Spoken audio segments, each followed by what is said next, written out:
Okay, welcome everyone. Today we're diving into a really interesting natural substance. We're looking at excerpts from William Boericke's Homeopathic Materia Medica, and specifically Peruvian balsam. Right, Balsam Peruvianum from the myroxylon tree. Exactly. And our goal here is to kind of unpack its properties and, the traditional uses that Boericke recorded, almost 120 years ago now. Yeah, and what's really cool, I think, is that beyond just the homeopathic stuff, the text gives clues about these extra homeopathic uses, which are pretty different, more direct applications. It shows they understood it more broadly back then. Okay, so let's start with those primary homeopathic uses then. What really jumps out first is this mention of bronchial catarrh. The text says, with copious purulent expectoration. So basically airway inflammation with a lot of thick, unpleasant mucus. Yes, and it links it to debility, too. Weakness, general fatigue. And hectic fever, that persistent low-grade fever you see in chronic illness. It sounds like they were targeting pretty serious conditions. And Boericke gets quite specific, which is interesting. For the nose, for instance, he lists profuse, thick discharge, even eczema with ulceration. So inflamed skin, open sores. Right. And chronic fetid nasal catarrh. So long-term kind of foul-smelling nasal inflammation. And what about the stomach? I saw mentions there too. Yeah, vomiting of food and mucus and catarrh of the stomach, which is essentially inflammation of the stomach lining. They were clearly looking at a whole system picture. It really seems, though, like chest conditions were a major focus for this balsam, wouldn't you say? Absolutely, very prominent. The text highlights bronchitis and phthisis, which we'd now call tuberculosis, especially with mucopurulent, thick, creamy expectoration.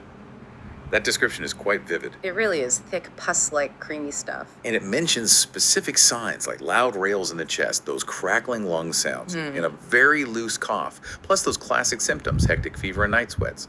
Gives you a real sense of what people were going through. It does, and that actually leads us nicely into those extra homeopathic uses I mentioned. These show a totally different side, more direct applications, locally, for example. Okay, like applying it directly. Exactly. Right. It was used as a stimulant to raw surfaces in indolent ulcers. Think about that. Indolent ulcers are those really stubborn, slow-healing sores. Right. And the idea was the balsam helped promote granulation, new tissue growth. Ah, okay. And also to remove feta martyra, get rid of any bad smell from the wound. That makes sense for ulcers. What else? Well, also for scabies, that might infestation and cracked nipples, rigades, which are those painful skin fissures, and just general itch. So quite a range of skin issues. Definitely. And get this, a 1% solution in alcohol or ether could apparently be used with an atomizer for respiratory problems. Sprayed, you mean? Directly into the airways. Seems like it. That's quite different from typical homeopathy, right? Right. Much more direct. And it was also used internally as an expectorant in chronic bronchitis. Ah, so taken orally too. Yes, with a specific dose. 5 to 15 minims. That's tiny, like a quarter to 3/4 of a milliliter. And it was made into an emulsion likely to make it easier to ingest. Interesting. And Boericke compares it to other things too, doesn't he? I saw mention of tolu balsam. Yeah, balsamum tolutanum.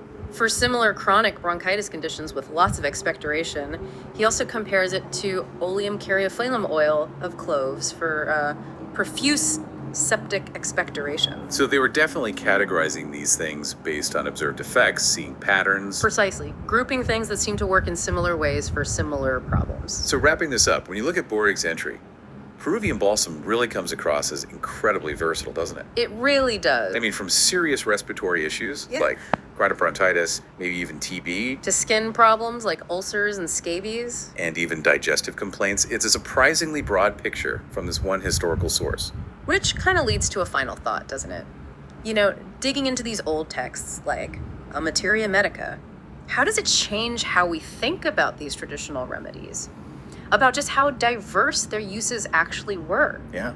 You have to wonder what other insights might still be sitting in these volumes, maybe waiting for rediscovery or just, helping us appreciate the depth of knowledge people had about plants and medicine back then. Something to think about.